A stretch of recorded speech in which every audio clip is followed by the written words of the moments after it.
అరవింద్ గారు అదే విధంగా చూసుకుంటే బీజేపీలో కూడా గ్రూప్ రాజకీయాలు జరుగుతున్నాయన్న విషయాల గురించి కూడా కొంచెం బయట చర్చ జరుగుతుంది. దాని మీద మీ అభిప్రాయం ఏంటండి?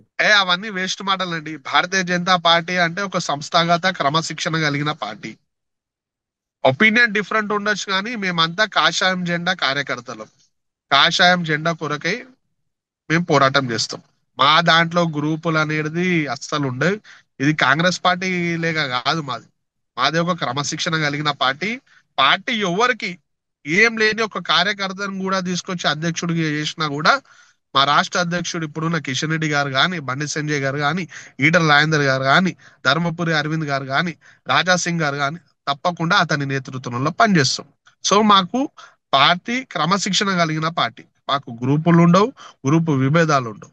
అందరం మూర్తి ఒకటే గారు అదే కలిసికట్టుగా తెలంగాణ ప్రజల కోసం పోరాటం చేస్తాం. అరవింద్ గారు అదే విధంగా చూసుకుంటే బీజేపీలో కూడా గ్రూప్ రాజకీయాలు జరుగుతున్నాయన్న విషయాల గురించి కూడా కొంచెం బయట చర్చ జరుగుతుంది. దాని మీద మీ అభిప్రాయం ఏంటండి? అవన్నీ వేస్ట్ మాటలండి. భారతీయ జనతా పార్టీ అంటే ఒక సంస్థాగత క్రమశిక్షణ కలిగిన పార్టీ. ఒపీనియన్ డిఫరెంట్ ఉండొచ్చు కానీ మేమంతా కాషాయం జెండా కార్యకర్తలం. కాషాయం జెండా కొరకై మేము పోరాటం చేస్తాం. మా దాంట్లో గ్రూపులు అనేది అస్సలు ఉండవు. ఇది కాంగ్రెస్ పార్టీ లేక కాదు మాది.